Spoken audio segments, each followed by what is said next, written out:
Bienvenidos y bienvenidas a Capital Empresa. Hoy en nuestro programa nos adentraremos en un terreno fascinante y lleno de retos. El cruce entre la ciencia puntera, la innovación tecnológica, la gestión avanzada y la visión de futuro. Todo desde la perspectiva médica enfocada a las enfermedades complejas. Estas patologías que exigen soluciones integrales y multidisciplinares están siendo objeto de una transformación profunda gracias a los últimos avances científicos y tecnológicos. En este programa analizaremos cómo la innovación no solo revoluciona el diagnóstico y el tratamiento, sino también la manera en que se gestionan los recursos, se coordinan los equipos y se diseñan estrategias para mejorar resultados y calidad de vida.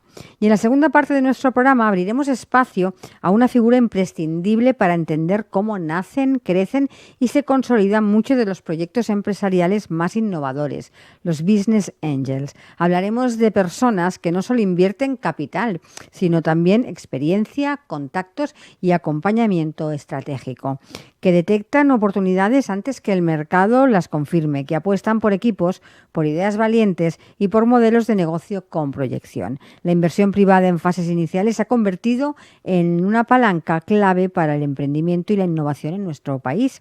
Y entender cómo funciona este engranaje es entender también hacia dónde se mueve el futuro empresarial. Así que arrancamos Capital Empresa.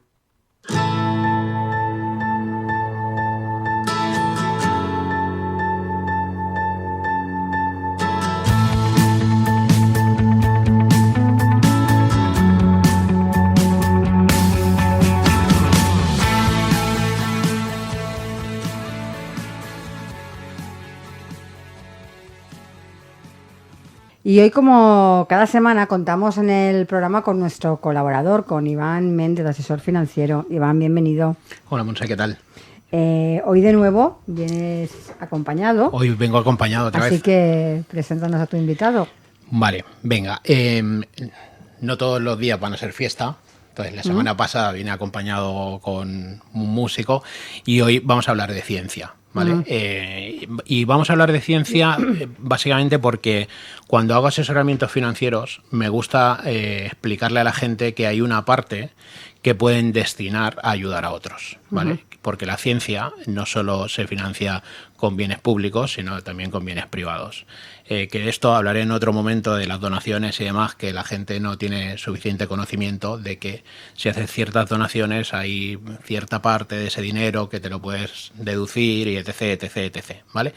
Pero para hablar de ciencia, precisamente, hoy vengo acompañado del doctor José Manuel Soria, que es director de la Unidad Genómica de Enfermedades Complejas en el Hospital Sant Pau.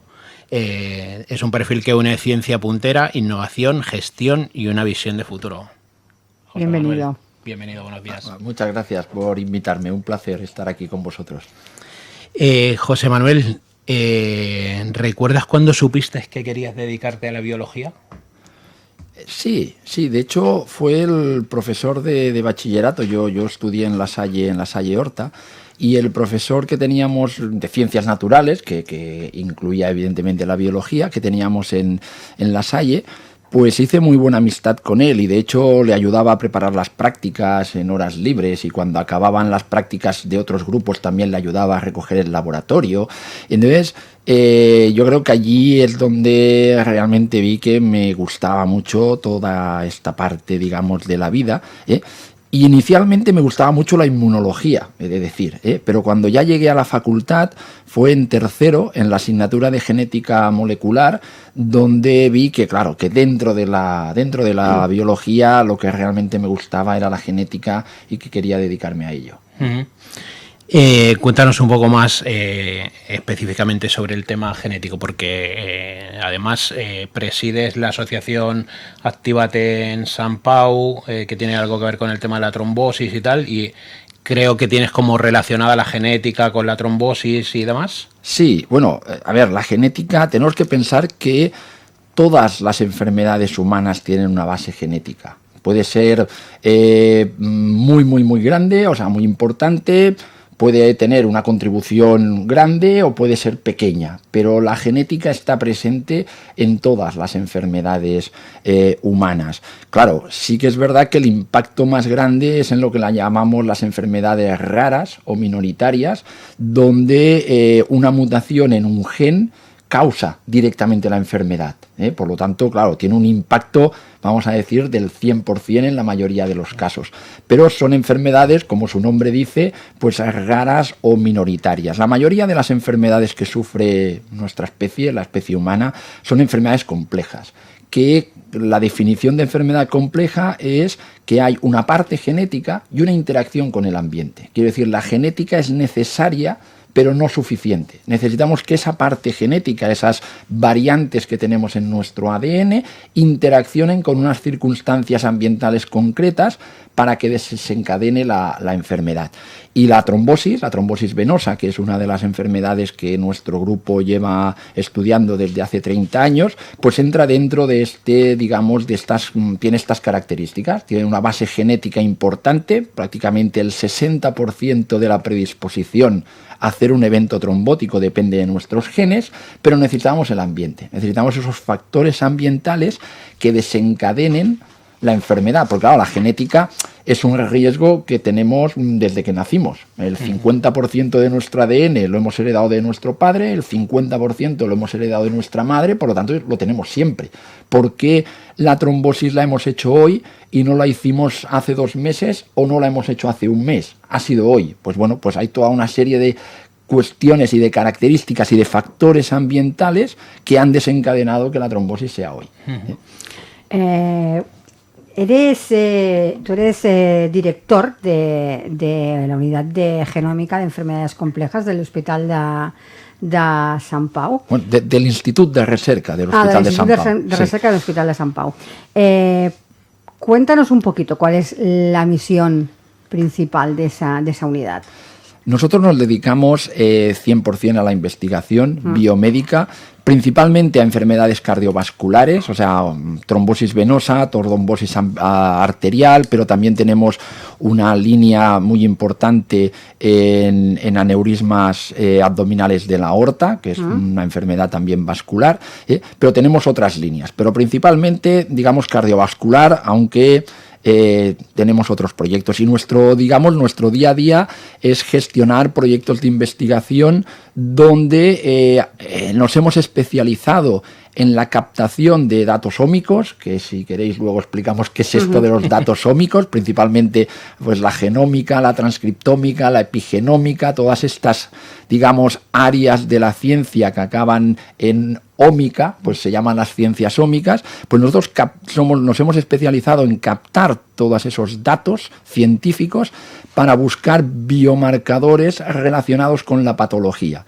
Y a partir de esos biomarcadores, que son factores implicados en la enfermedad, generamos modelos predictivos. O sea, digamos que nuestro objetivo es mejorar la salud a partir de mejorar el diagnóstico, la prevención y el tratamiento, que es para lo que sirven, para lo que utilizamos todos estos biomarcadores.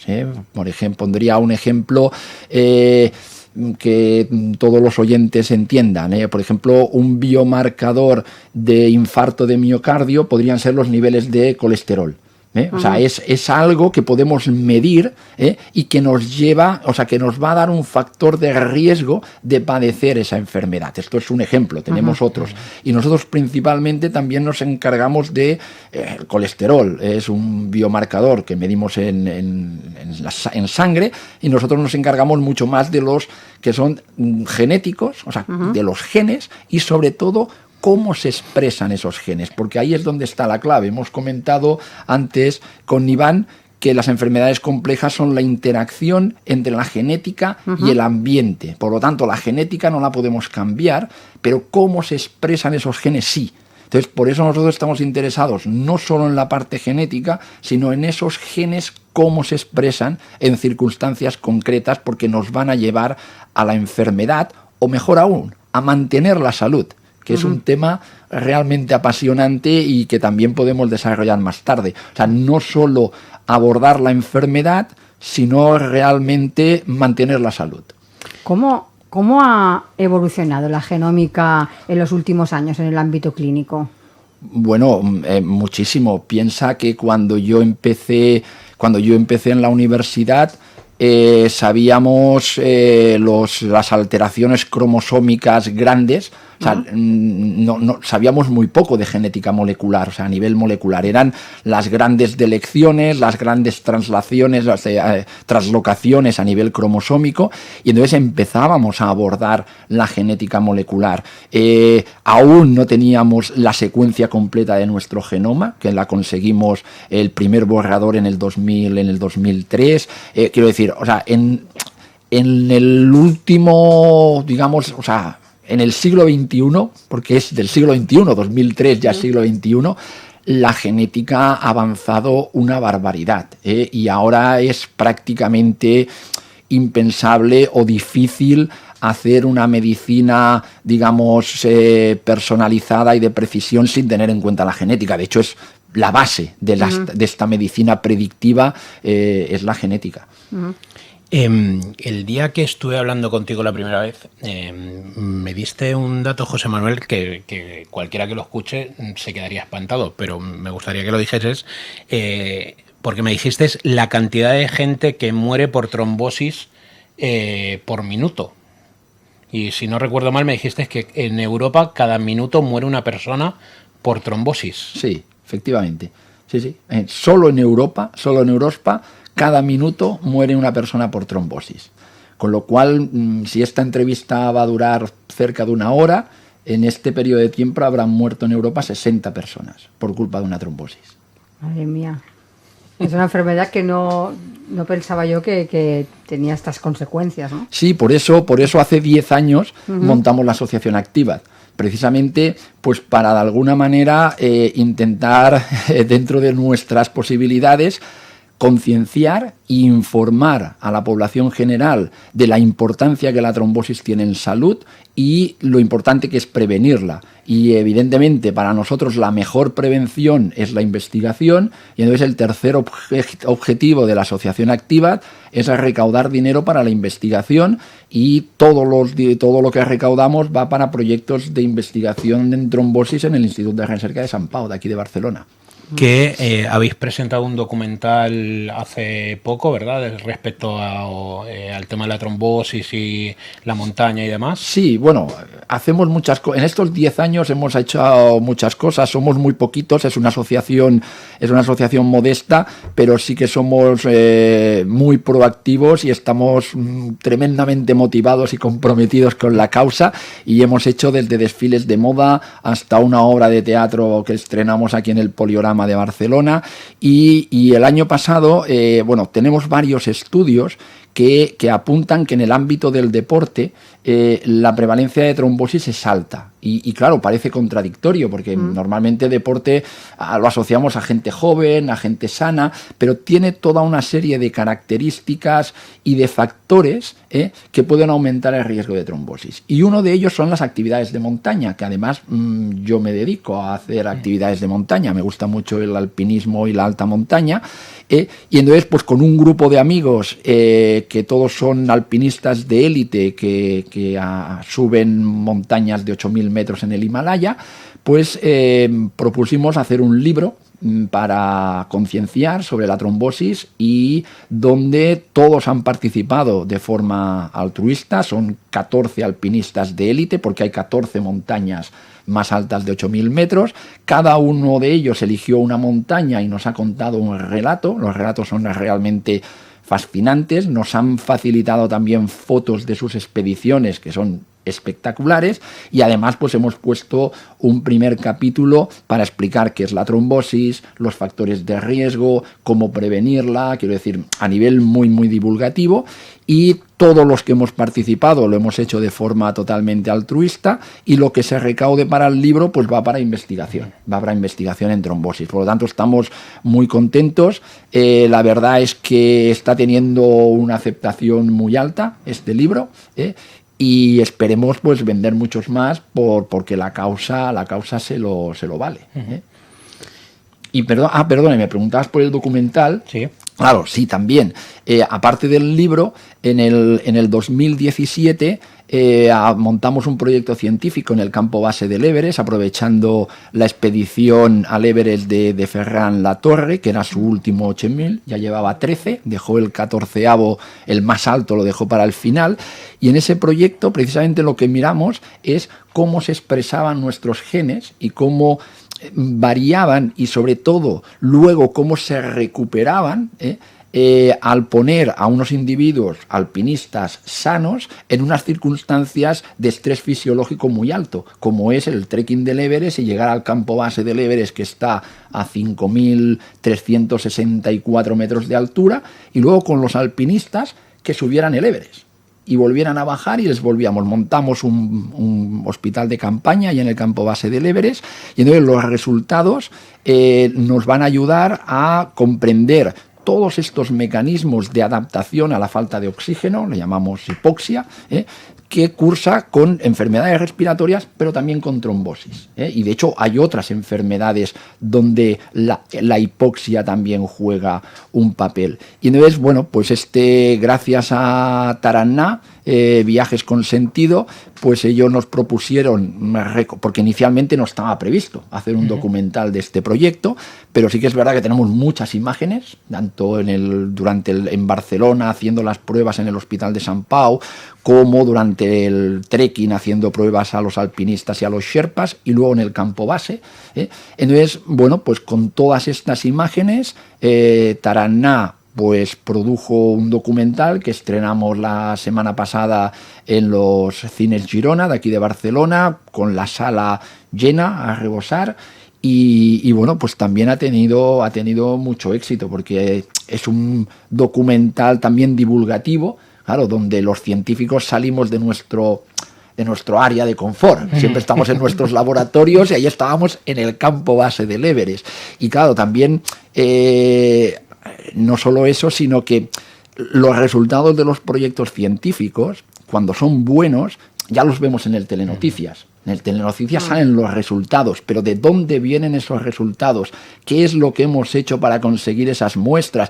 Eso no se muestra en ningún lado. Y es precisamente donde este documental hace más hincapié, en cómo gestionamos un proyecto científico. Y claro, si solo saliéramos en nuestro laboratorio, pues sinceramente sería muy aburrido, porque estaríamos allí con nuestros ordenadores, nuestras pipetas y nuestras batas blancas, sería bastante soso. Pero claro, si lo haces en un entorno natural, además en Nepal, en el trekking del Everest, en el campo base, pues claro, tiene un aliciente mucho mejor para hacer divulgación científica, que es lo que queríamos conseguir con este documental. O sea, divulgar la ciencia, más allá de los resultados que evidentemente son muy buenos, pero eso ya es la parte científica.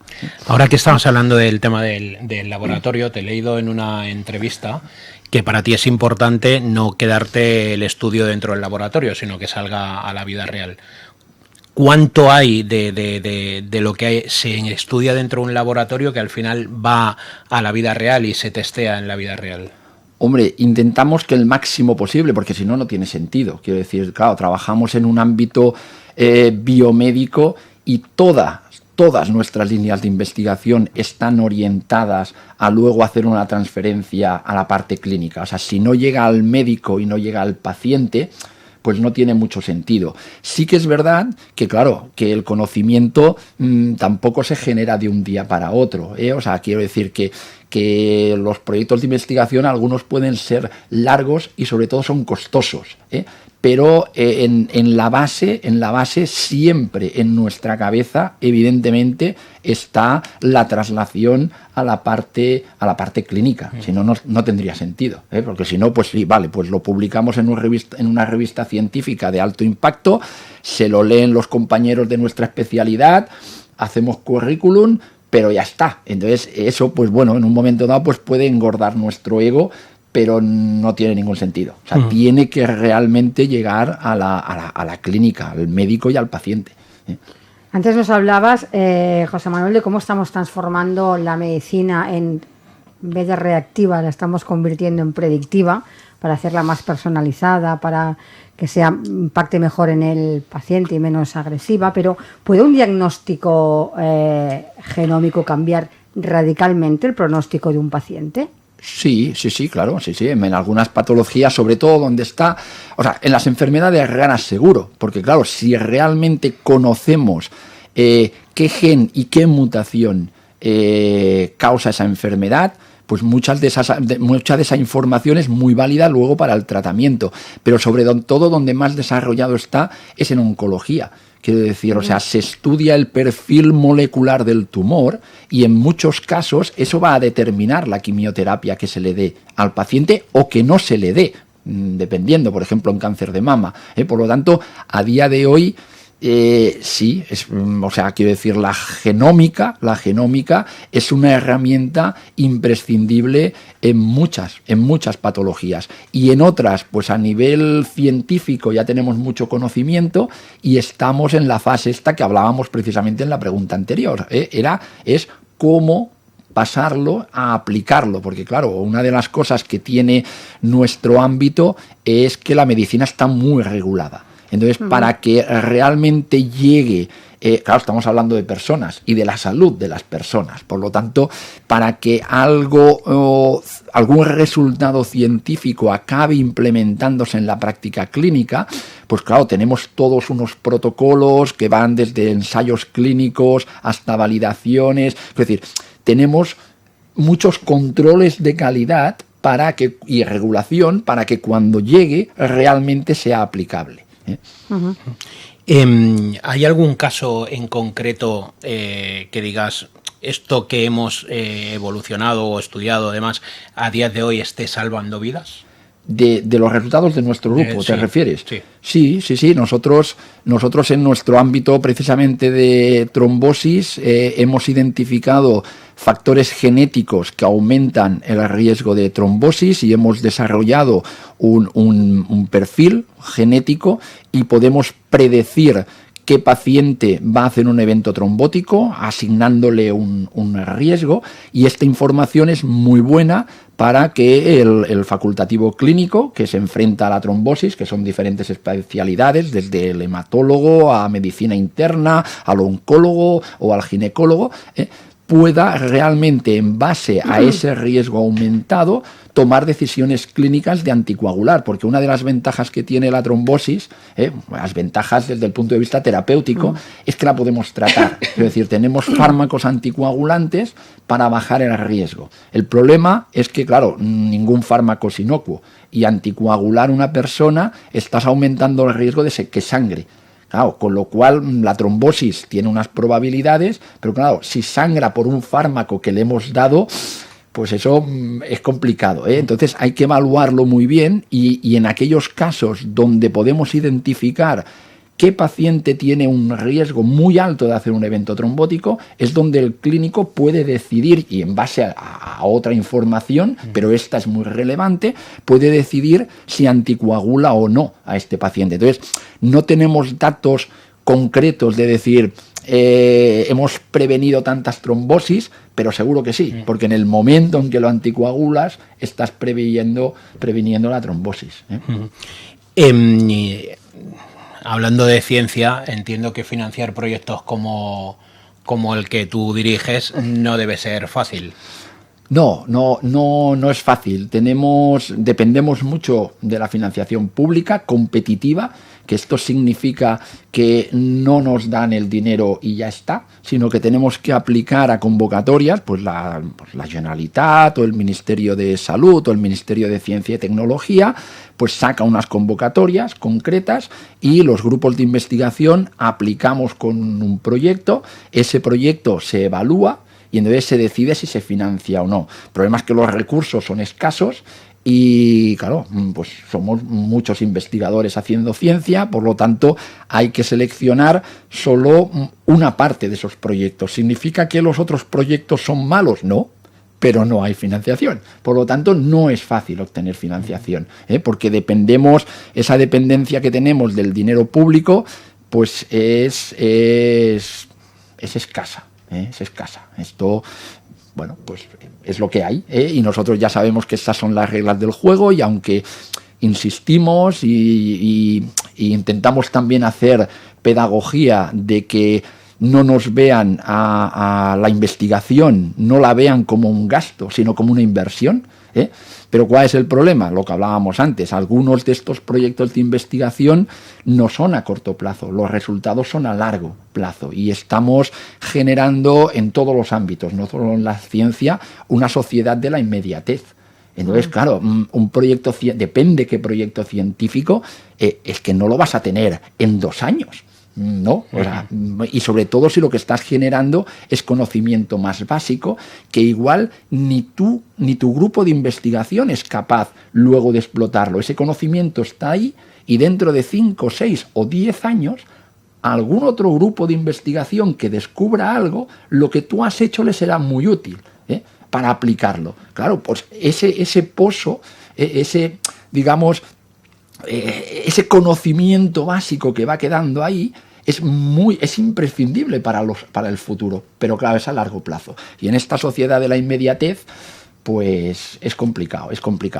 Entonces, sí que es verdad que también nos hemos adaptado a esta situación, y entonces cada vez pues generamos más ingresos a partir de la empresa privada. La empresa privada también está concienciada, y tenemos colaboraciones con otros organismos, con otras fundaciones y con empresas privadas.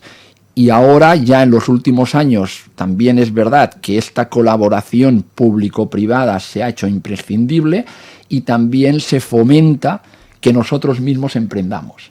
Y entonces, en España, que no había mucha tradición con relación a otros países europeos, o ya no te digo los anglosajones, Estados Unidos y Australia, donde todo este ecosistema de las startups está muy desarrollada a partir de las academias, o sea, de las universidades y de los centros de investigación. Aquí ha llegado más tarde, pero ha llegado. Y entonces ahora sí que se dan cuenta que es una manera también de obtener recursos. A nivel público también se están invirtiendo dinero en esta línea, digamos, en estas colaboraciones público-privadas, porque también es una vía de que un centro de investigación como el mío pueda acelerar mucho lo que hablábamos antes, de que llegue al médico y que llegue al paciente. O sea, que no esperemos que lo haga una farmacéutica, hacerlo nosotros mismos. Y eso es lo que ahora se está fomentando. Y bueno, de hecho yo ya tenía una startup y ahora estoy montando la segunda, voy por la segunda startup. O sea que toda esta parte de la innovación y de la emprendeduría, pues también está cogiendo fuerza en el mundo de la ciencia. Ahora que hablamos de emprendimiento y que hablamos de innovación, ¿qué avances recientes en genómica crees que revolucionarán la medicina en los próximos años?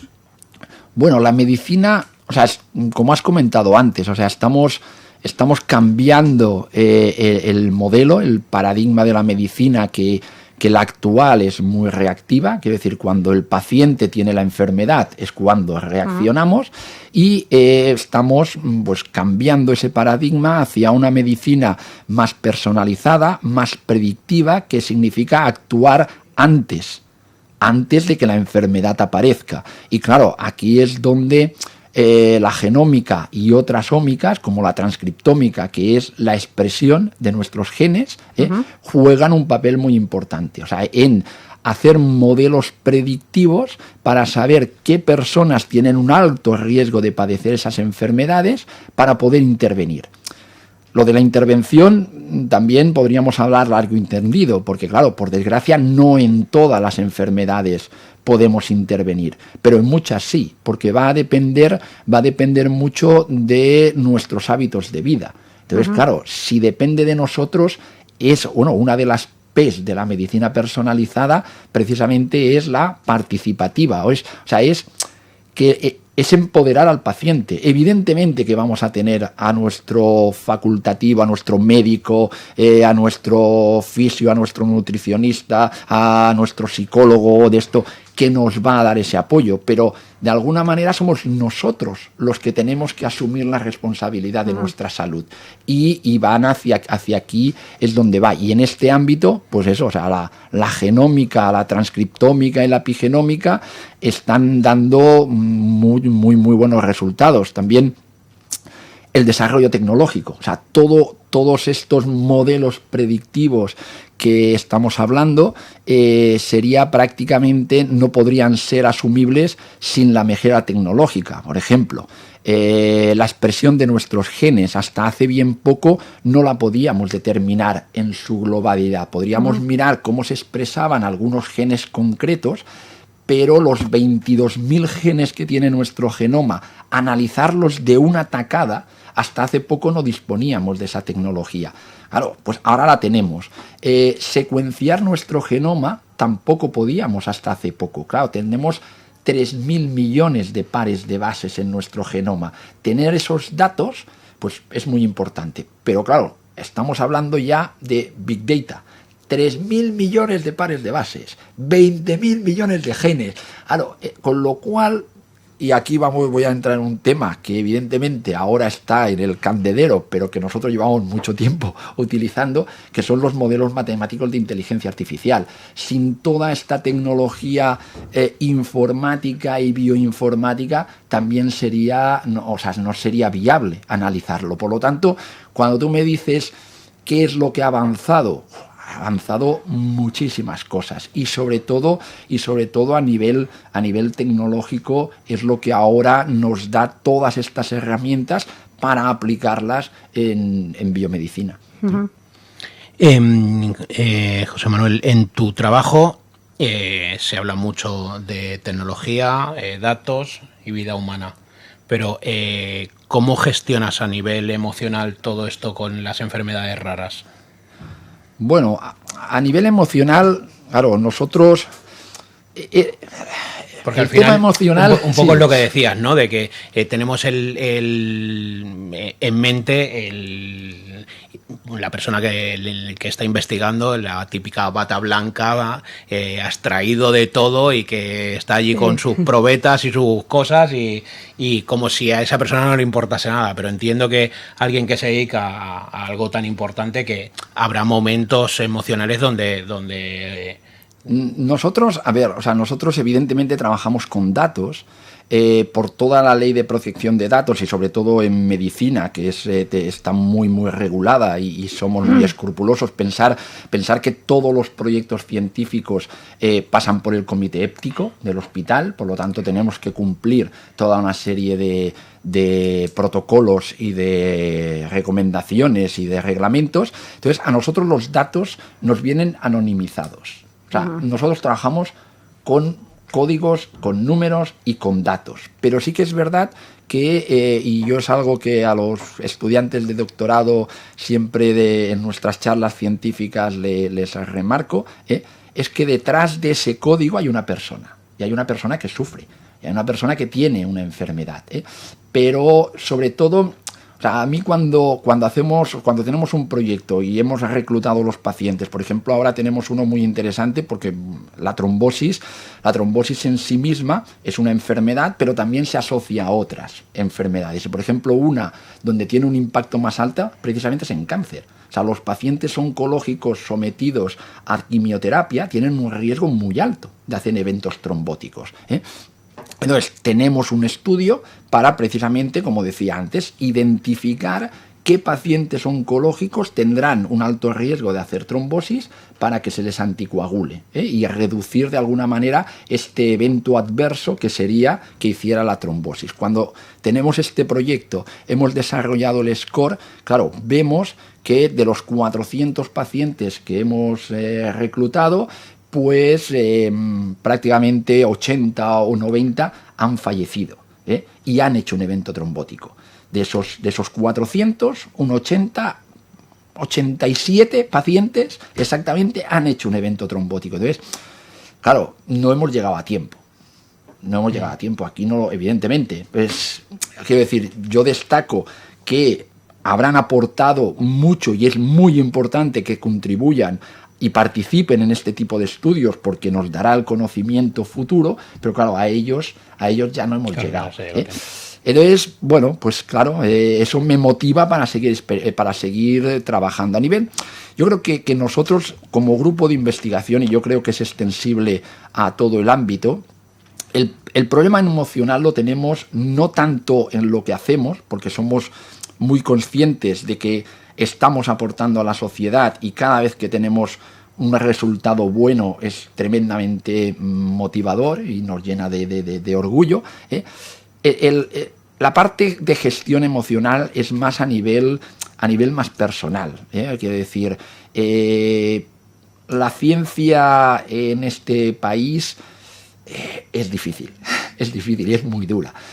Hay una precariedad laboral enorme, o sea, te puedes plantar en los 40 y muchos todavía con contratos precarios, y entonces hay gente que no aguanta esa presión, y es normal, porque la gente al final tiene proyectos de vida, y la gente tiene su pareja, tiene sus hijos, tenemos nuestras hipotecas, tenemos todas estas cosas, y entonces nosotros en el equipo, y hablo de nuestra experiencia personal, pero podría ser extensible al ámbito de la ciencia casi en general. Nosotros tenemos en este país que tenemos mucho talento científico, y solo hace falta nosotros que colaboramos a nivel internacional con muchos grupos, o sea, en los centros de investigación europeos, americanos, Canadá, Australia, te encuentras con muchos científicos españoles. O sea, exportamos talento, pero mucho talento.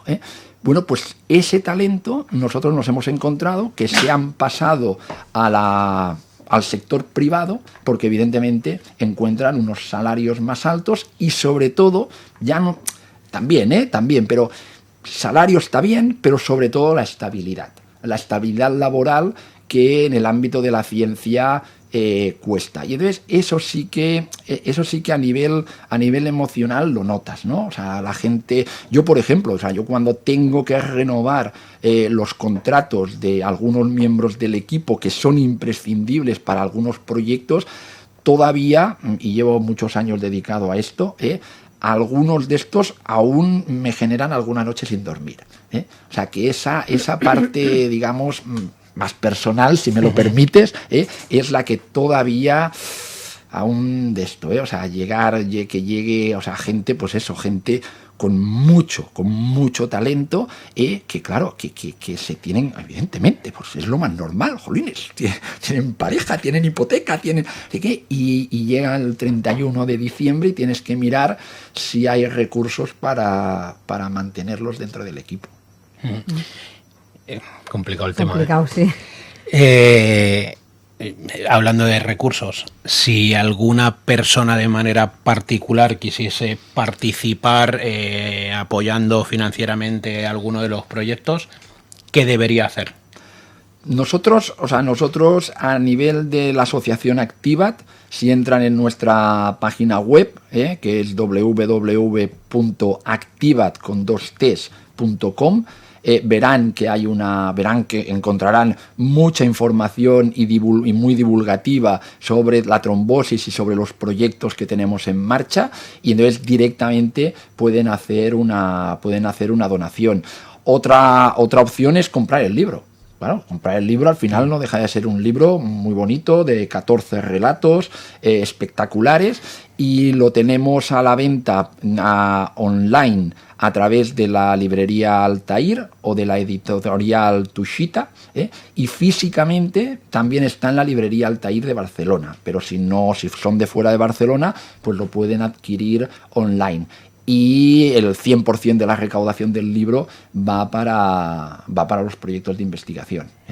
Otro tipo de colaboraciones, pues sin ningún problema, que se pongan directamente en contacto con nosotros y podemos hablar. O sea, todos estos eventos que he comentado, al final lo hemos hecho en colaboración con entidades que han creído en la causa. Cuando hicimos la obra de teatro en el Poliorama, lo hicimos con la Escuela Eolia, el documental lo hemos hecho con Taraná, Viajes con Sentido, hemos colaborado con los ejes comerciales de Sagrada Familia, del Clot. Quiero decir, o sea, somos muy proactivos, ¿eh? Aunque insisto que somos poquitos, somos muy proactivos, ¿eh?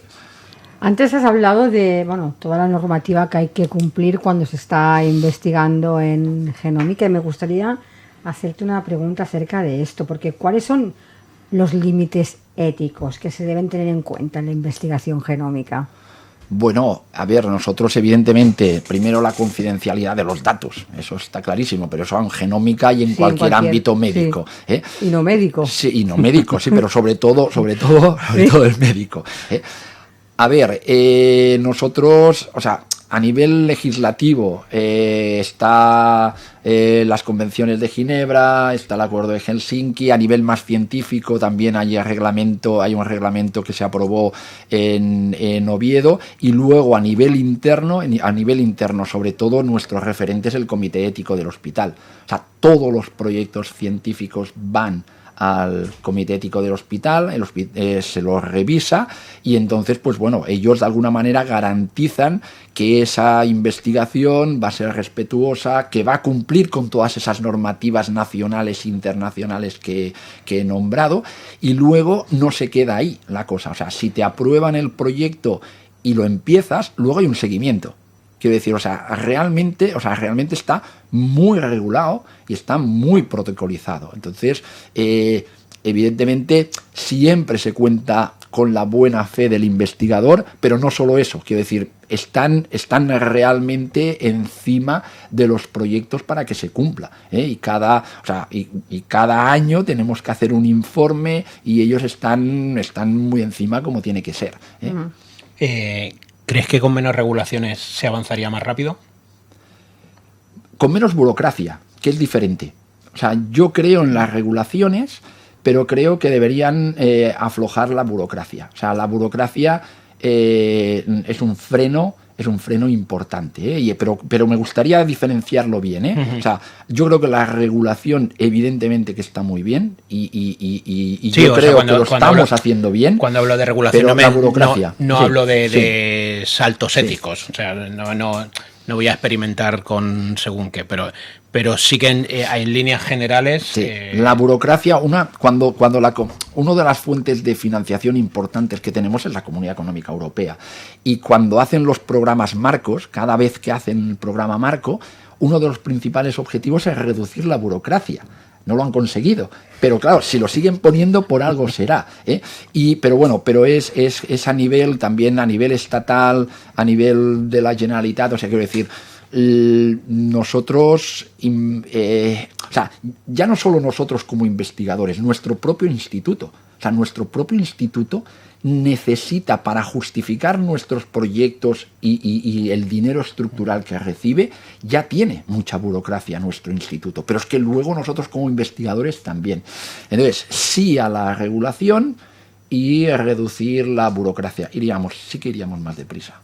Y ya reformulando la pregunta un poco más, ¿la burocracia es la misma en Cataluña que en Andalucía, por ejemplo? Pues no lo sé, porque no he pedido ningún proyecto en Andalucía. Vale. O sea, si es a nivel estatal, sí, porque es para toda España. A nivel concreto de Cataluña... Pero no hay diferencia con autonomías. O sea, no, a nivel del Estado no. O sea, el Estado saca la convocatoria, el Instituto Carlos III de Salud, que es el órgano del Ministerio que gestiona el presupuesto de investigación, pues el Carlos III saca la convocatoria y aplicamos todos los centros de investigación de España en igualdad de condiciones, y a todos nos evalúan igual, y todos seguimos el mismo proceso de evaluación, y luego cuando tienes que hacer las memorias son las mismas memorias para todos. Vale. Sí. A día de hoy, que ya llevas un recorrido largo en el tema de la investigación, ¿qué te hubiese gustado que te hubiesen explicado cuando empezaste en todo esto? Muy buena pregunta. Hay veces que pienso en la próxima vida me hago notario, ¿eh? No, pero eso es broma. Me encanta mi trabajo. No sé, ha evolucionado mucho. Ha evolucionado mucho. O sea, el José Manuel que acabó la carrera y entró a hacer la tesis doctoral con el de ahora ha evolucionado mucho porque el ámbito científico ha evolucionado mucho. Antes hacíamos investigación, pero enseguida nos empezaban a decir que, claro, ostras, que había que gestionar proyectos. Por lo tanto, tuvimos que aprender a gestión de proyectos, que ya no tiene nada que ver con la ciencia. Porque puedes gestionar un proyecto científico, puedes gestionar un proyecto empresarial. O sea, que teníamos que aprender. Entonces nos pusimos a aprender gestión.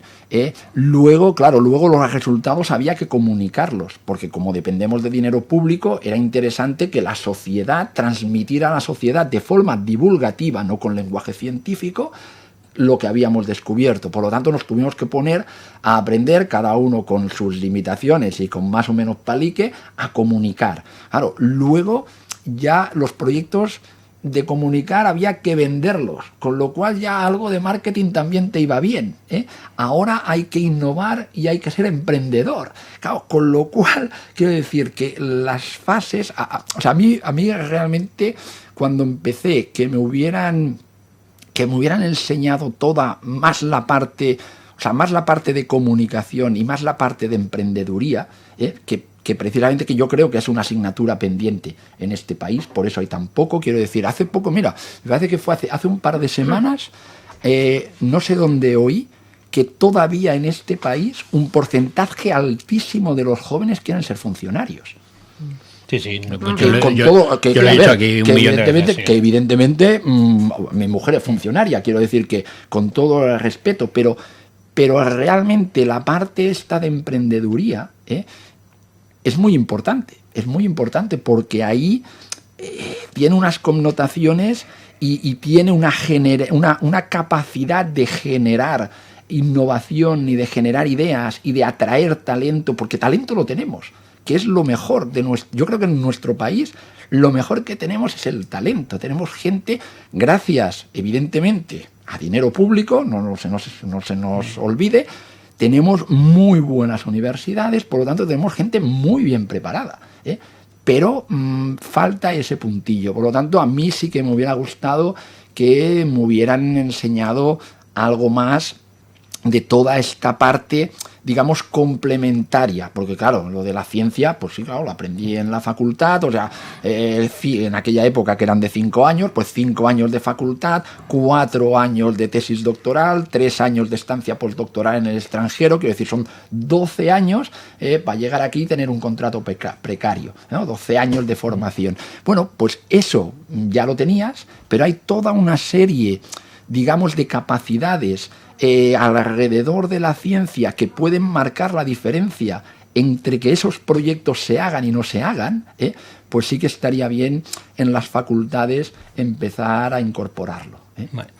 Y ya puestos, que es lo que te hubiesen dicho, pues ahora para gente que nos pueda estar escuchando, que piense un poco en lo que has dicho de que la ciencia, pues, contrato precario, etc., ¿qué le dirías para que se anime a...? Porque al final, cuando llevas toda una vida en esto y has pasado imagino que por esos contratos precarios, algo te tiene que motivar a ir a esto, ¿no? Sí, ¿Qué le dirías a esa persona que se está planteando si me dedico a la ciencia o no? Sí. Ahora que lo pienso, creo lo he pintado bastante mal, ¿no? Lo has pintado un poco. Lo he pintado un poco mal, ¿eh? Esto lo tengo hay que arreglarlo. Hay que levantarlo esto, ¿eh? Esto hay que levantarlo. No, a ver, este trabajo, o sea, necesitamos gente con pasión y comprometida, que la hay, y yo la veo. O sea, nosotros cada año tenemos estudiantes de fin de grado, o sea, que están acabando ahora la licenciatura y vienen a hacer el proyecto de fin de grado. También tenemos estudiantes de fin de máster y también tenemos estudiantes de doctorado para hacer la tesis. Y ostras, y quieren ser científicos.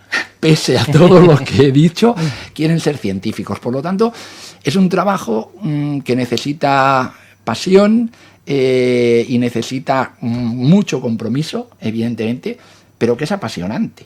O sea, realmente es apasionante, Entonces, ¿yo qué les diría? Pues que adelante, que lo tengan, evidentemente, que lo tengan claro, están muy bien preparados y adelante, porque evidentemente que se puede hacer, y aquí estamos los que nos dedicamos a ello, ¿eh? Y sobre todo, y el mensaje ya no solo sería directamente a estos estudiantes que empiezan ahora y que se estuvieran planteando ser científicos. De hecho, una cosa, mira, ahora se me ha ocurrido una cosa muy interesante, que en los últimos años, los estudiantes que se presentan a selectividad y sacan las mejores notas, siempre entre ellos hay alguno que dice que quiere ser científico. Siempre. Bueno, pues también por algo será, si mejoraran la parte salarial sería una motivación más, evidentemente, pero el mensaje sería más a nivel de toda la sociedad, y hacen falta más científicos y menos influencers. Sí. Sí. Completamente de acuerdo. O sea, yo que le doy cera aquí a los influencers de manera diaria y a la educación. Lo hemos levantado, ¿no? Sí. O sea, sí, hay que partir de la base de que sí que es verdad que hay un componente vocacional. No lo vamos a ocultar, o sea, es una cosa vocacional. O sea, nadie que quiera hacerse rico se puede meter a científico, ¿eh? Hablando del tema educación, y como bien es sabido por todos los oyentes, que otra cosa no, pero al sistema educativo de este país le doy toda la cera posible y un poquito más. ¿Crees que la nota de corte debería marcar tu futuro en la ciencia? Te lo pregunto de otra manera. Yo personalmente puede que no me gusten las letras puras, pero claro, cuando me voy a examinar necesito hacer un examen de letras puras. Pero a lo mejor a nivel científico soy la hostia. Pero claro, mi nota de corte no me permite acceder ahí. ¿Crees que se debería evaluar de otra manera para poder acceder a una carrera científica, por ejemplo? Probablemente sí. Mi experiencia personal es que he tenido estudiantes de doctorado brillantes, con un expediente académico normalito, ¿eh? O sea, quiero decir que evidentemente también yo entiendo también el problema. El problema es que hay que ser objetivo, o sea, hay que potenciar esas capacidades, hay que identificarlas, pero no sé cómo. Claro, es mucho más fácil decir, bueno, chicos, si tienes un 9, entras, y si tienes un 7 no entras, ¿eh? Es mucho más fácil, ¿eh? Pero sí que es verdad que mi experiencia personal me dice eso. O sea, me dice que personas con un expediente académico normalito son científicos brillantes. Entonces, eso hay que potenciarlo. ¿Cómo? Pues no lo sé, pero sí que es verdad que deberíamos darle, como sociedad, pensarlo, porque es verdad lo que tú dices. O sea, quiero decir, yo por ejemplo, claro, o sea, yo de siempre, yo soy un negado para la música. Lo siento, pues bueno, y mi madre lo intentó, a mi madre le gusta mucho la música y siempre ha intentado que tuviéramos cierta cultura musical. Lo siento, yo ese talento no lo tengo. Bueno, pues evidentemente no voy a insistir por ahí, pues tendré otras cosas, ¿eh? Y para ir finalizando, si todo se redujese a una última idea que quisieses dejar como legado, ¿qué sería? Hombre, yo, a ver, más que a nivel científico, también lo miraría a nivel global. O sea, claro, es que a mí me cuesta un poco separar mi parte profesional de mi parte personal, porque lo englobo todo, lo englobo todo. A mí me gustaría, o sea, realmente, y suena atópico, pero es verdad, o sea, y lo siento, y por eso lo digo, o sea, a mí me gustaría realmente dejar el mundo mejor de lo que lo encontré cuando vine a él. Claro, aportando lo que yo sé. Yo me dedico a la ciencia, pues entonces, evidentemente, aportar mi granito de arena en mejorar el mundo en ese aspecto científico, pero bueno, pero también a nivel personal. A nivel personal, pues bueno, pues también, pues eso, pues comprometido con el medio ambiente y comprometido con causas, pues que merecen la pena, O sea, que aunque nos lo están poniendo muy difícil, pero la idea sería dejarlo un poquitín mejor que lo encontramos. Yo creo que eso es lo que me mueve y lo que intento. Pues José Manuel, muchísimas gracias por haber pasado por nuestro programa para hablarnos de tu trabajo diario tan importante como es la investigación y que tantos resultados positivos nos da a los que tenemos que pasar por ciertas enfermedades, como nos ayuda vuestra investigación. Así que muchas gracias. Bueno, todos somos potenciales usuarios de la sanidad, ¿no? Yo agradeceros a vosotros pues la visibilidad que le dais a la ciencia, a la trombosis en particular, y deciros que que a nivel personal la verdad es que me he encontrado muy cómodo en esta entrevista. Bueno, de hecho ha habido momentos que estaba más como si estuviéramos tomando un café, por lo tanto muchísimas gracias, de verdad. Gracias a ti. Gracias a ti, un saludo.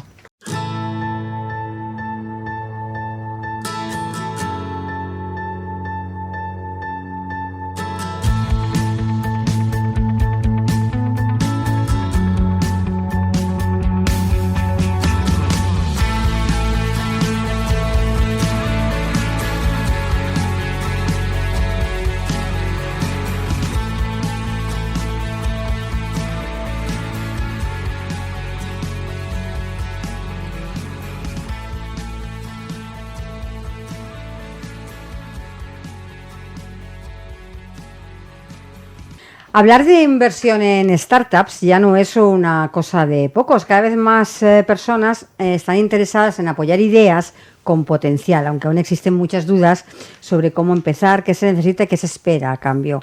En un momento en que el emprendimiento se enfrenta a nuevos retos económicos, tecnológicos y sociales, el papel de quienes apuestan por proyectos desde el inicio es más relevante que nunca, porque detrás de cada idea que despega suele haber alguien que decidió confiar antes que nadie.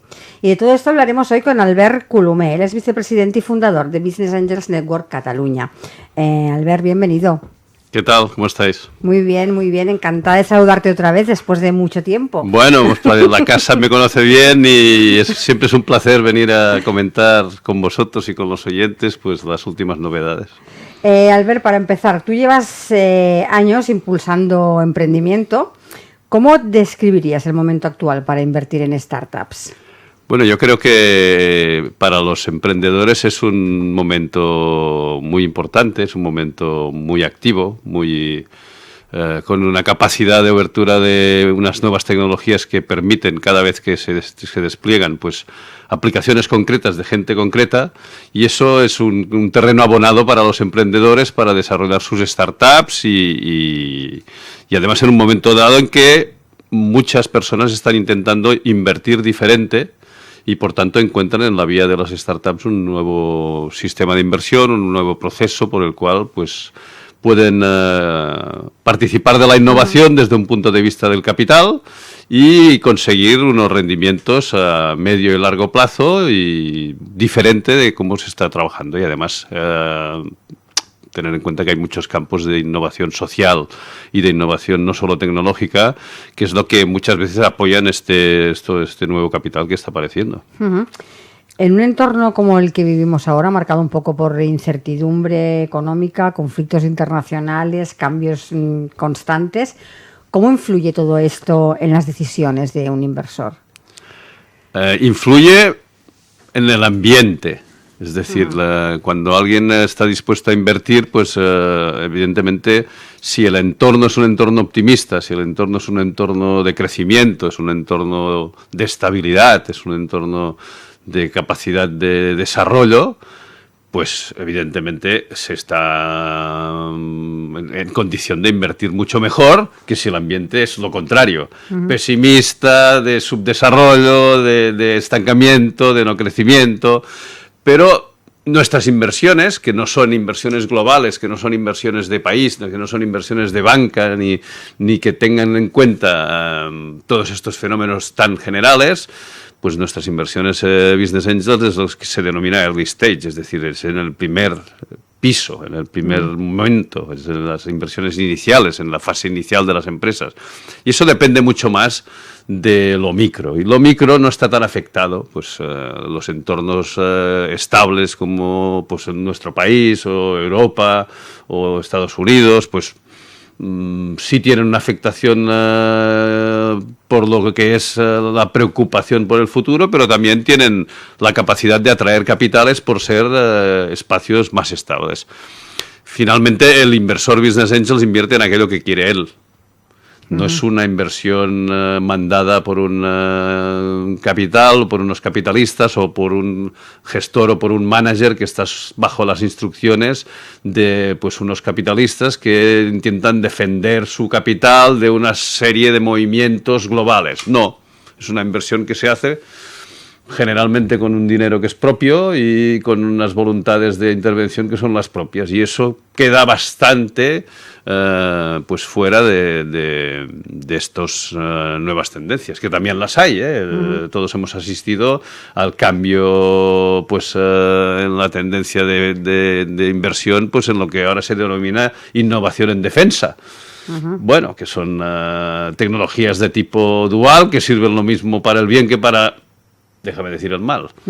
Es decir, armamento, drones, capacidad de defensa, ciberespacio, muchos de estos campos que, pues inicialmente, pues no olvidemos que el fax se inventó en la Segunda Guerra Mundial, luego se desarrolló comercialmente al cabo de 20, 25 años, pero es decir, estas tecnologías duales, pues hay un impulso porque hay una gran cantidad de dinero mundial que se está invirtiendo en grandes empresas para hacer estas grandes inversiones en lo que se denomina defensa o tecnología de doble uso.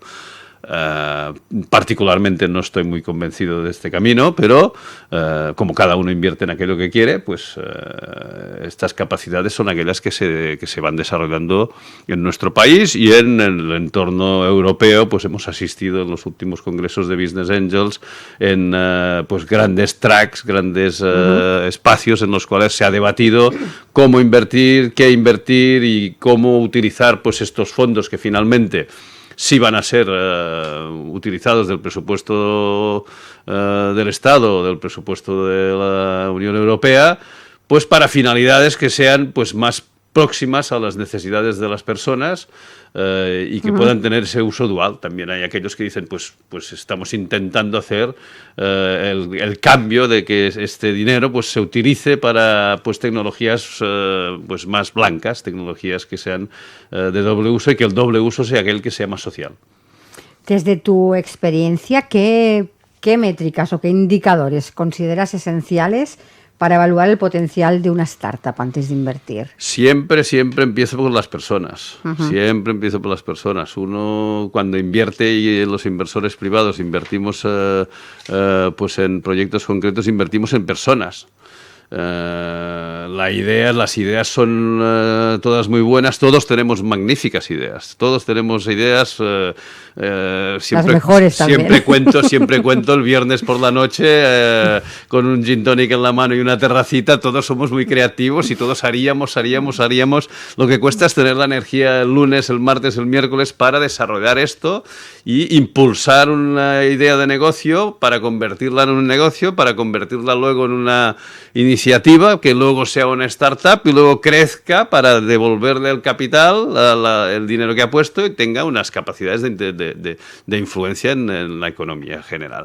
Esto se trata de energía y la energía solo proviene de aquellos que las generamos, que somos los emprendedores o son los emprendedores, y el que tenga un buen equipo pues es la garantía. Muchas de las veces la idea que es primigenia sufre cambios y pensabas ir en una dirección y vas en una dirección que es quizá coincidente o no, o que es paralela, o que has encontrado un cruce, en esto que le llaman de pivotar, ¿no? Que has encontrado un cruce y giras a la derecha y a la derecha has encontrado el negocio.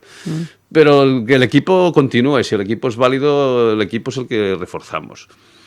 En segundo plano también queda el ver si esta tecnología o esta idea, esta iniciativa tiene alguna capacidad de defensa, tiene alguna capacidad de bloqueo, tiene alguna capacidad que le dé alguna ventaja competitiva. Que decimos, pues que tenga una patente, estén desarrollando algún tipo de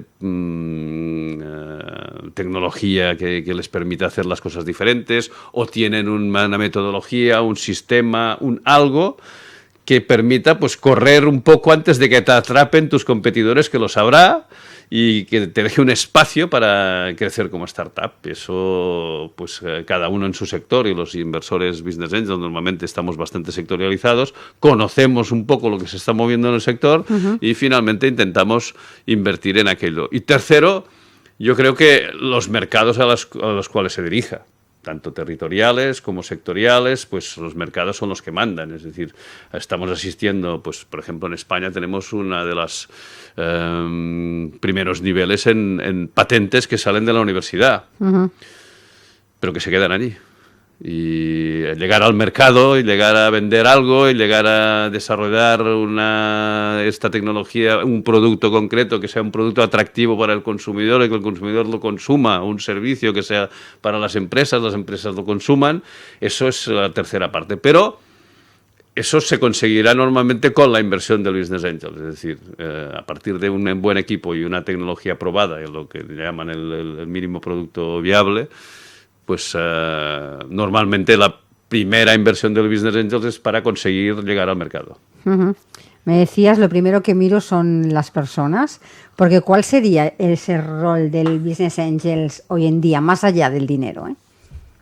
Bueno, el Business Angels siempre aporta mucho más que dinero. Muchas veces vienen emprendedores a preguntarme y yo les digo, si solo quieres dinero, ve al banco. Es donde lo hay.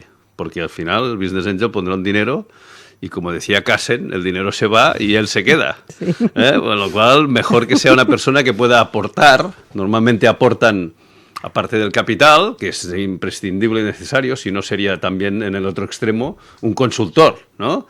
Que aporta mucho pero no pone dinero. No, el Business Angel pone dinero.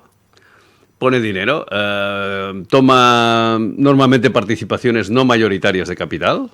Deja siempre es un jinete, no es el caballo.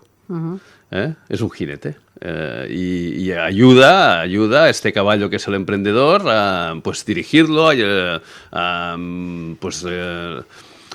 normalmente aporta además pues conocimientos, aporta un saber hacer, sobre todo en el campo financiero, y aporta pues una red de contactos, ¿no? Normalmente siempre contamos esto de la fórmula de las 4 Cs, ¿no? Pues, y en ese campo, pues contactos, conocimientos, capital y el desarrollo del camino que ya has seguido algunas veces. Es decir, normalmente el Business Angel es, algunas de las veces, la mayoría de las veces, un emprendedor de éxito, o al menos un emprendedor haya tenido o no éxito, y sabe cómo transitar por el mismo camino que van a pasar los emprendedores.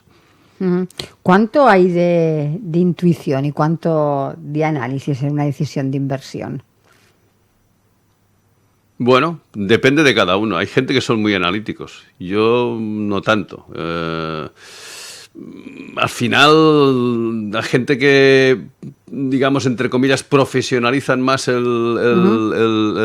mecanismo de inversión es porque se basan más en métricas y en mecanismos de evaluación más estándares o más fríos que en su nariz.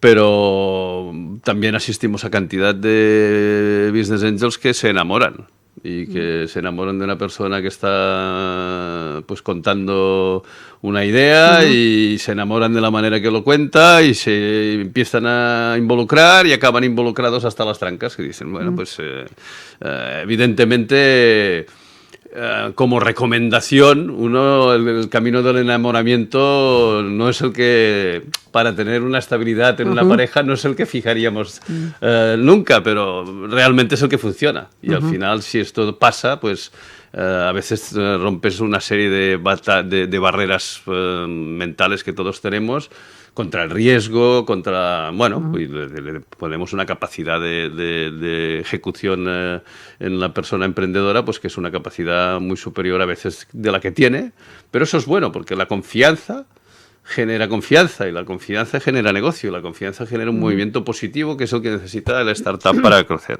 Yo digo muchas veces que el Business Angel es el optimista del optimista, porque si el emprendedor es optimista, el que confía en un emprendedor es doblemente optimista, porque tiene su optimismo y el del emprendedor conjuntamente. Con lo cual, yo creo que Hay una combinación, evidentemente, cuando te hablo de estas pues de inversiones que se hacen con la nariz, son a partir de un filtro previo, es decir, no es que cualquiera que venga, entre por la puerta, pues ya vas a mirar. No, normalmente los filtros previos, y los emprendedores los conocen, pues son llegar hasta los foros de inversión, llegar hasta delante de los inversores, conseguir este elevator pitch de un ratito, y esto es ya un filtro. Y evidentemente hoy en día tenemos mucha metodología para filtrar antes de ver las cosas, y un buen business plan es imprescindible, una buena financiación inicial es imprescindible, una buena forma jurídica antes de tirarse a la piscina es imprescindible, una buena contacto, contrato, un mecanismo de relación de los emprendedores que estén en marcha es imprescindible. Bueno, y si pues hay una patente, hay una metodología escrita, todo esto son bases por las cuales se puede empezar a pensar en una relación de futuro. Albert, ¿qué sectores o qué modelos de negocio te parecen ahora más interesantes desde el punto de vista inversor? Están volviendo los híbridos. Es decir, si en su momento se apostó todo por los que también existe ahora y es ya muy tecnológico por los mecanismos de mercado más automatizados en Internet, tiendas en las cuales prácticamente no interviene nadie, mecanismos de compra-venta con marketplaces. Está volviendo en buena parte el híbrido, el que tiene una parte presencial, porque también hay una cierta dificultad para ser conocidos y vistos en el mega Internet, ¿no? También todo aquello que tiene mucha tecnología de inteligencia artificial, todo aquello que tiene mucha aplicación y que, por desgracia, en mi punto de vista, está menos basado en el trabajo personal y más basado en la tecnología, y los tradicionales, salud, ahora, como he dicho, defensa y la tecnología dual y toda aquella tecnología, bueno, que ha permitido, pues no sé, cosas ahora vamos a las fiestas mayores y vemos demostraciones en lugar de pirotecnia de drones. Sí. Bueno, todo este desarrollo, pues probablemente, si no fuese por el uso que se ha hecho en tecnología militar, pues probablemente no se habría desarrollado tanto. Y bueno, veremos todo esto a dónde nos lleva, pero bueno, la sociedad, normalmente la innovación siempre permite pasos adelante, no hacia atrás. Y esperemos que toda esta tecnología dual pues permita pasos hacia adelante, y siempre hay que tener confianza en la humanidad y en la capacidad que tenemos todos de finalmente llegar a entendernos, que es lo que debería ser la principal preocupación de los gobiernos y de los políticos, que para algo están elegidos. Hablando de preocupación, ¿notas en los nuevos proyectos, en las startups, una mayor preocupación por el impacto social y medioambiental en las propuestas actuales? Evidentemente. A pesar de que las Naciones Unidas nos dicen que no vamos a llegar a los objetivos 2030 y que la Agenda 2030 ha estado muy cuestionada por mucha gente, pues pensando que son instalaciones que nos han puesto encima para, yo creo que cada vez más las personas tenemos esta aproximación más social y esta voluntad de ir todos juntos. Es decir, el hecho de ser un destacado ganador a veces no está tan bien visto, no está tan bien perseguido como el hecho de que todos podamos llegar en un momento dado, ¿no? Y el medio ambiente, el cambio climático y todos los movimientos sociales son normalmente objetivo de muchas de las tecnologías o muchos de los proyectos de los emprendedores, que empiezan su pitch contando un problema social, una enfermedad, una dificultad de algún tipo de colectivo de tener acceso a un tipo de actividad, y frente a esto buscan soluciones. Y no solo son los proyectos que tienen estas ideas más sociales y más cercanas a las personas y más teniendo en cuenta a las personas que a las cosas, sino que el capital también buscamos que todo esto tenga un impacto más social. Finalmente, comprar y vender y invertir y ganar sí que es un buen juego, pero sí, es mejor juego si cuando inviertes ganan todos. Y si cuando compras y vendes cambias para bien las cosas. Es decir, no solo es cambiar, sino la transformación. Y eso yo creo que está presente y aunque no lo fuera ya es una exigencia. Aquel que tiene que presentar un proyecto empresarial, yo creo que en eso también hemos sido los Business Angels, pues pioneros en la inversión de impacto y estos fondos de inversión de impacto y en calcular el impacto que pues toda esta conceptualización pues ya viene dada cuando un proyecto empresarial, cuando un emprendedor, una persona emprendedora pues se presenta a nosotros, pues tiene que poner su slide de cómo va a afectar su proyecto pues al cambio climático, al medio ambiente, pues al tratamiento de género o cualquiera de estos temas que preocupan, pues tiene que estar incluido y tiene que estar en el discurso porque si no, pues es menos potente. Por tanto, al darle esta potencia, subrayar la importancia de estos conceptos ha sido uno de los trabajos que como Business Angels también hemos ido haciendo pues de sotoboche. Albert, ¿qué diferencias hay entre el ecosistema de inversión en España y al de otros mercados internacionales? Bueno, si mercados internacionales nos referimos a Europa, tienen unas diferencias, si nos referimos a Estados Unidos, tienen otras. Pues empecemos por Europa. En Europa somos bastante parecidos. Yo creo que la tasa de emprendedores, quizá incluso estamos atrayendo a nuestro ecosistema más emprendedores que en otros ecosistemas. Podríamos compararnos con ciudades como Berlín, como Ámsterdam. Londres es siempre una plaza muy fuerte por su potencial financiero. Pero aquí talento, capacidad, energía, capacidad de trabajo, yo creo que son divisas nuestras y cada vez más el mecanismo completo, cuando hablas del ecosistema financiero, pues es un mecanismo que va desde el early stage hasta pues salir a la bolsa, ¿no? Y aquí sí que la gran diferencia es que nosotros nos quedamos, en el mejor de los casos, en esta mini bolsa que tenemos para startups, ¿no? El MAP, en el mejor de los casos, o en bolsas europeas, en el mejor de los casos, y Estados Unidos realmente tienen salidas a las bolsas. Pero esto es un mecanismo que no pasa ni con las empresas tradicionales, es decir, nadie recuerda cuál es la última salida a la bolsa de una empresa en nuestro país. Cuando representa que cuando nos enseñaron en la universidad la bolsa era el principal mercado de capitales para las empresas. Bueno, eso lo hemos estudiado. Yo no sé si el libro ese ya ha caducado, pero no recuerdo que haya salido ninguna empresa a bolsa en España en el último... Bueno, probablemente...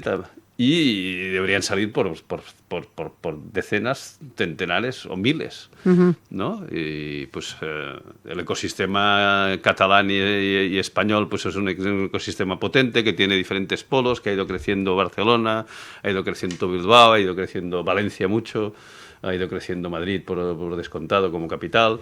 Bueno, que Málaga tiene también mucha intervención y alrededor de estos ámbitos pues hay un crecimiento de Business Angel, de redes de Business Angels, de incubadoras, de scale-ups, de fondos. Ha habido un impacto importante de fondos que provienen de la Unión Europea que se están destinando para capital riesgo.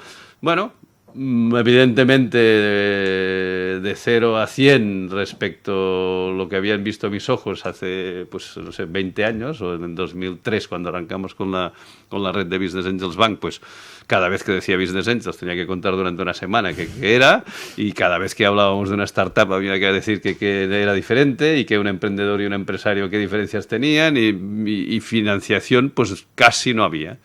Ahora hay muchas empresas de capital riesgo, hay foros de inversión por todo el país. Yo creo que estamos a un nivel que nada tiene que envidiar a ningún país europeo. La legislación no ayuda. Esa era No mi siguiente ayuda, pregunta. no ¿Cómo ayuda, íbamos de sigue sin legislación? ayudar. Pensad que si el ser empresario en este país es sospechoso, y es así, y no me cansaré de decirlo, y las personas que son los que están haciendo las leyes y los que las están aplicando, las aplican con especial rigor por el que dirán, ¿no? Porque el empresario, el que se hace empresario y quiere asumir riesgos, por algo será. Y ese algo parece que nunca es positivo. No es porque estamos pagando la seguridad social de todo el país, no es porque estemos pagando los impuestos de todo el país los empresarios. No, es por algo y ese algo no es bueno. Y yo creo que si el empresario sigue siendo sospechoso y las leyes no se hacen a favor de las empresas, el inversor es doblemente sospechoso, porque es un señor o señora que, claro, aparece y representa que el business angel, si tiene capital para invertir, ¿de dónde lo ha sacado, no? Nosotros yo personalmente promoví un movimiento en el IRPF ya hace un montón de años y promoví un movimiento en la ley de emprendedores ya hace un montón de años y cada vez que se intenta mover eso y darle un par de puntos más de desgravación fiscal, pues sencillamente compensar el hecho de que a veces ganamos, Que a a veces se veces pierde. perdemos. Lo que no puede ser es que cuando ganemos la mitad vaya para el Estado y cuando pierdas Pero todo sea para ti. Y que, por otro lado, el tratamiento que tienen las grandes empresas de capital, que son las empresas de capital riesgo, o las grandes financieras bancarias, que tienen excepciones del 95,5%, no las tengan las personas. Porque al final toda la legislación y toda nuestra democracia está montada para las personas, no para las empresas. Las personas que invertimos en otras personas, pues deberíamos tener un tipo de tratamiento. Y ahí me he ido, ¿no? Bueno, está bien, está bien. La segunda parte Está bien. segunda parte es que nos diferencia con Estados Unidos. Estados Unidos, la cultura de gestión del dinero es otra. Nosotros somos gente de cultura, pues, aunque no lo logremos, ¿no? Mentalmente nos han inculcado que hay que ahorrar, que hay que estar con la seguridad, que hay que tener siempre un rinconcito, que hay Más proteccionistas. Bueno, sí, nuestra manera aunque no lo logremos al final, porque estamos en el mismo sitio que todo el mundo, pero siempre hay que pensar que, bueno, si ganas 1.000, que a ver si te quedan 50 y bueno, pues esta cultura de gestión del dinero, de que cuando no voy a comprarme, si no tengo una parte de la entrada, no voy a hacer nada porque me pongan un riesgo económico. En Estados Unidos es al revés. Saben que es una rueda que gira deprisa, que tanto como se ingresa se gasta, que la gente tiene sueldos 3 veces más grandes que los nuestros, pero gastan 4 veces más, y eso hace que la rueda gire. Bueno, pues en este mismo mecanismo es cuando pues, los cheques para startups son mucho más grandes y mucho más rápidos de conseguir, y la exigencia también es mucho más rápida y la gente está más estresados y bueno, es otra cultura, la conocemos y además tienen la ventaja de que el mecanismo financiero funciona de arriba abajo. Es decir, un business angel que entre en una empresa y que haya puesto 100.000 euros en esta empresa y que esta empresa empiece a crecer, encontrará una empresa de capital riesgo pequeña, un fondo de capital riesgo pequeño que participará con él y pondrá 1 millón de euros, y a la que venga el segundo fondo que pondrá 5 millones, le dará 1 millón al business angel para que siga invirtiendo en pequeñitos y él seguirá haciendo crecer esta empresa. Esto en nuestro país es muy difícil. A los compradores les cuesta mucho el cash out, el que alguien haga hechos. Y el hecho de hacer cada uno su trabajo es lo que permite que el ecosistema funcione, ¿no? El ecosistema funciona porque los diferentes animales Claro. pues hacen su trabajito, ¿no? Y el que come hierba es comido por un carnívoro, ¿no? Bueno, pues y los gusanitos pues hacen su trabajo, y cuando esta división de funciones no se hace o no es dinámica o parece ser que sea como rara, pues se producen estos efectos. ¿Cómo ha cambiado el perfil del inversor en los últimos años? ¿Has visto cambios significativos? Bueno, se va abriendo. Antes parecía que esto solo podía ser cosa de 4 y estos 4 tendrían que ser ricos. Y ahora, pues, igual que vemos, no sé, mi hija el otro día invirtió por vía Revolut, que tiene una de estas tarjetas, 6 euros en no sé qué. Luego me lo contó y dice, he ganado 14. Digo, me tenías que haber dicho a mí que hubiésemos puesto 6 millones. Es broma, pero... Es decir, es un campo que se ha abierto y que está abierto a las mentalidades jóvenes y que por tanto es una cosa que es cool, que es innovadora y que pues todo el mundo ve que pues quizá es una manera de involucrarse, aunque seas trabajador por cuenta ajena, involucrarse en otras actividades y hacer esta capacidad de involucrarse en cosas innovadoras, y no sé, hay todos los fenómenos de crowdfunding, en que las personas pues pueden, el goteo, que pueden dar un poquito de dinero para una causa justa, y esto les parece, y esto no está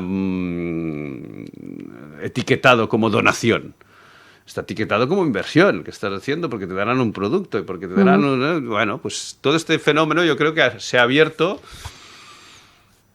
Todas las instituciones financieras tienen su fondo de inversión en startup, todas las family office tienen su track, su dinerito puesto en startups. Asistimos pues a concursos pues de marcas comerciales que tendrán su concurso de emprendedores y que financiarán 10 empresas que tienen sus incubadoras, que dicen, bueno, esto no existía y ahora existe.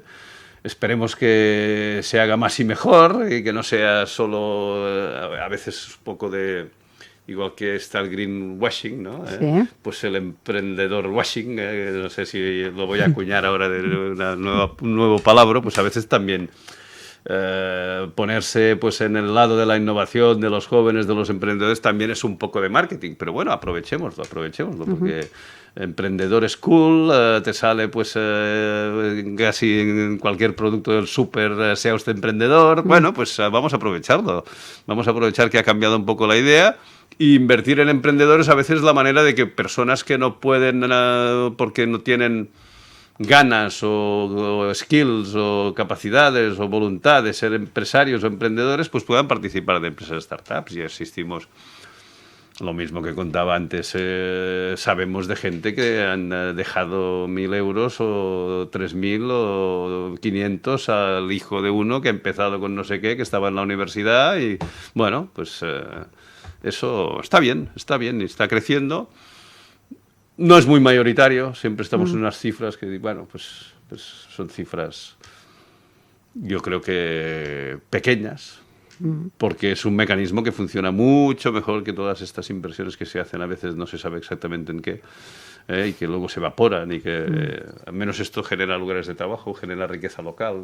Los startups son personas de aquí, que están aquí, que gastan aquí, que consumen aquí, que viven aquí, y que crean empleo, y que, bueno, pues yo creo que son ámbitos que cada vez más se están poniendo de manifiesto y que deberíamos apoyar al máximo posible. Y siempre que tengo la oportunidad, pues hago esta llamada desde los micrófonos a que aquellos que tienen capacidad de tomar decisiones subrayen todo aquello que sea asumir más riesgo frente a la resignación de estar como estamos y de estar en la sección de la seguridad, que pues nos dejará muy tranquilitos, pero seguramente no permitirá el crecimiento de nuestro país. Ya que me has hecho el pequeño comentario de mi hija invirtió no sé cuántos euros en... ¿Se ven más mujeres inversoras? Sí, porque yo hace 22 años que fundamos la red catalana. Yo estoy en la junta directiva desde el 2003 de la red europea, y hemos abierto el mercado en países del Cáucaso, fuera de Europa. Pues nos vamos a Armenia, nos vamos a Georgia, nos vamos a Macedonia, nos vamos, bueno, muchos países europeos, y cada vez más empezamos en su momento con los programas específicos de inversión para mujeres, para atraer mujeres, pero van pasando adelante, y los estudios demuestran que empresas de mujeres invertidas por mujeres tienen más rendimiento que las empresas de hombres, con lo cual muchos de nosotros vamos buscando sindicatos en los que sindicatos son la manera como nos agrupamos los inversores para invertir en una startup, sumar esfuerzos. Pues a veces buscamos sindicatos en los que las mayoritarias sean ellas, porque el número nos dice que nos va a dar mejor rendimiento, con lo cual hay más todavía no nos han atrapado, no estamos 50-50, pero las últimas cifras son de 30 y mucho a 40, 60, con lo cual, bueno. No está mal. Y en la medida que esto están invertidas en emprendedoras y estas emprendedoras son emprendedoras de éxito y que vuelven a la rueda, pues el fenómeno que se había producido con los emprendedores pues hace unos años, ahora se produce con las emprendedoras y eso nos augura un buen futuro. ¿Y cada vez es más joven el emprendedor? No tiene por qué ser más joven. Hay gente muy precoz que a veces dices, bueno, pues... Pero generalmente el emprendedor está entre los 20 y muchos y los 40, 30 y muchos. Y luego también hay equipos en que están evidentemente gente de todas las edades, porque, como digo, a veces pues el emprendedor no es un tema de edad, es un tema de actitud. Y con lo cual a veces me vienen proyectos que dices, oiga, pero es claro, si voy a invertir en usted, claro, usted ya tiene una edad y normalmente sabemos que la inversión pues la vamos a tener conjuntamente durante 10 años, ¿no? Y por la edad que usted tiene, sin decir nada, pues claro, dentro de 10 años usted tendrá otra edad y es una edad que es más para estar pescando que para estar emprendiendo o no. Y a veces tienes que decírselo, pero no, hay gente, de la misma manera que hay gente, chavales emprendedores que el primer día montan el puesto de limonada en el verano y siguen y a los 14 años venden cosas y pues los hay, y yo creo que además también hay... Yo he visto hasta algunos campus de estos de verano de emprendedores y que los chavales aprenden los primeros rudimentos, y creo que cada vez más en la educación, en formación profesional, en la educación, hay educación para emprendedores y contenido para emprendedores, pues bueno, pues poco a poco asistiremos, como todas las generaciones, tienen este 13, 14, 15% de emprendedores, que es lo que hace que los países crezcan. ¿Cómo está afectando la globalización en la forma que los inversores eligen proyectos y startups? Igual que en la economía en general, igual que en el comercio en general. Hay gente que están más internacionalizados y que conocen más lo que pasa en todas partes. Y también hay barreras. No sé, pues el mercado egipcio, por ejemplo, es enorme y hay un montón de startups que están arrancando y no salen de allí. Pero, claro, tienen unos centenares de millones de clientes, con lo cual, ¿para qué van a venir aquí a buscar en otra lengua, en otra cultura, en otro idioma? O, no sé, no oímos nada de China, pero como comprenderéis hay de todo.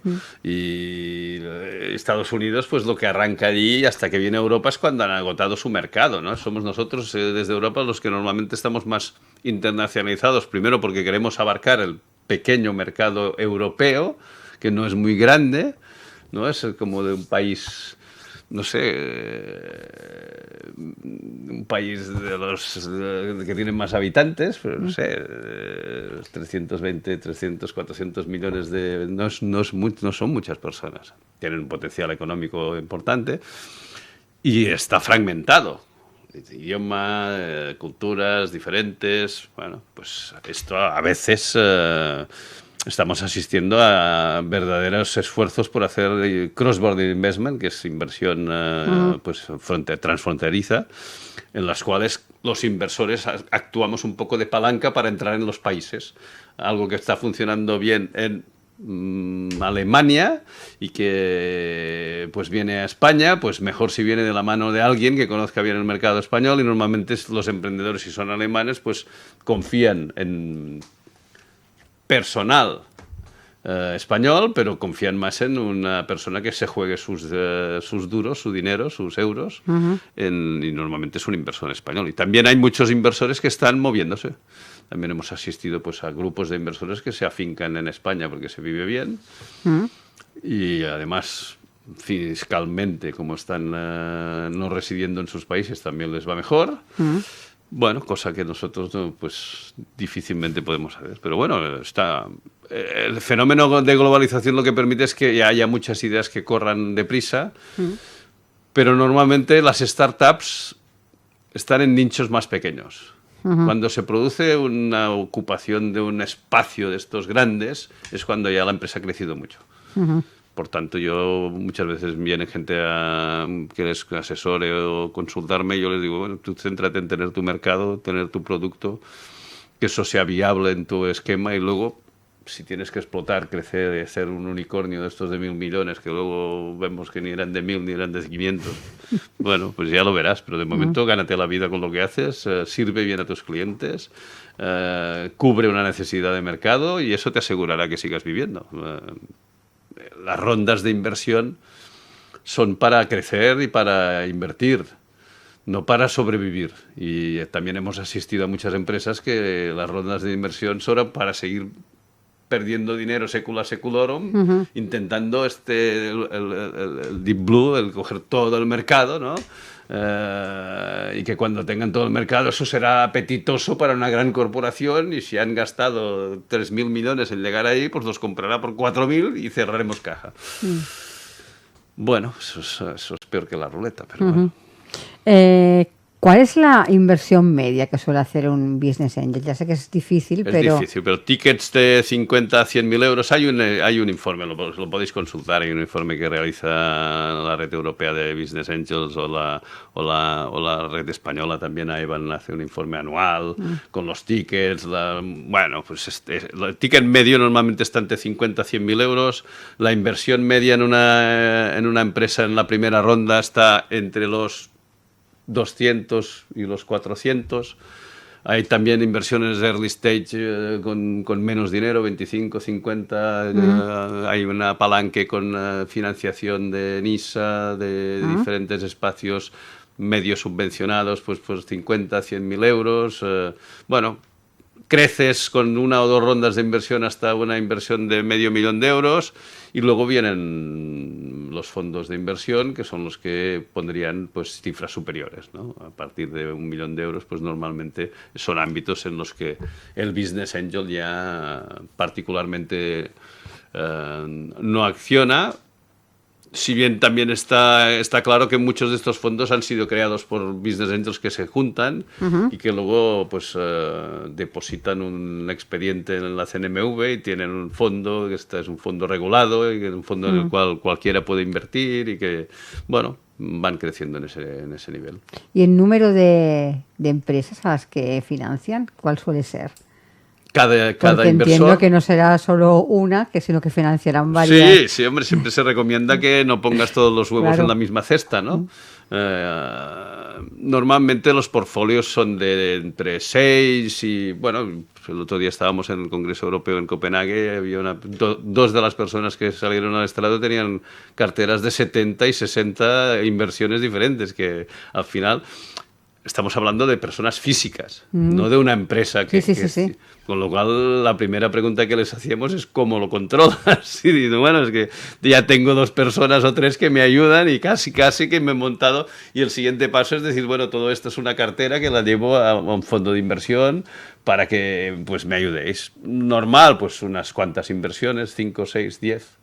Depende del tiempo que se lleve invirtiendo y del tiempo que tardes en desinvertir. Normalmente, claro, cuando inviertes la ruta se ve muy clara, ¿no? Invierto y dentro de 4 o 5 años desinvierto, ¿no? Normalmente la experiencia nos dice que estás, pues, no 4 o 5, sino que estás 10.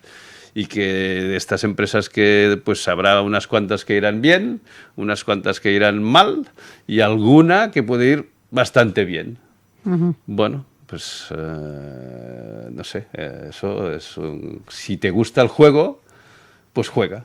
No es solo el resultado lo que cuenta, porque en eso vamos a destinar 10 años o 15 años de nuestras vidas. Con lo cual lo importante es a qué destinas tu vida, tu tiempo y qué es lo que te hace ilusión, más que a qué destinas tu tiempo, tu dinero y cuál es el resultado, el rendimiento de este dinero, porque al final... El tiempo no te lo devolverá nadie y el dinero, claro, si te lo devuelven cuando ya no tienes tiempo, malo, no sirve de nada.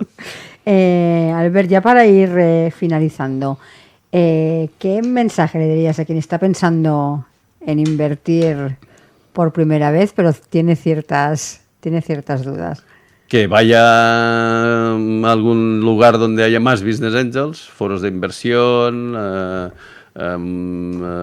encuentros de emprendedores, que mire, que no se quede con la primera cosa que le cuenten, que hay muchas cosas, que intente sentarse con alguien que lo haya hecho antes, que cuando invierta con alguien que lo haya hecho antes, que no invierta en sus amigos, que no invierta en su pareja el primer día, a no ser que quiera ser emprendedor. Si es un business angel, si es una persona que no tiene, digamos, es una relación tercera, no es una persona que esté, no es el family, friends and fools.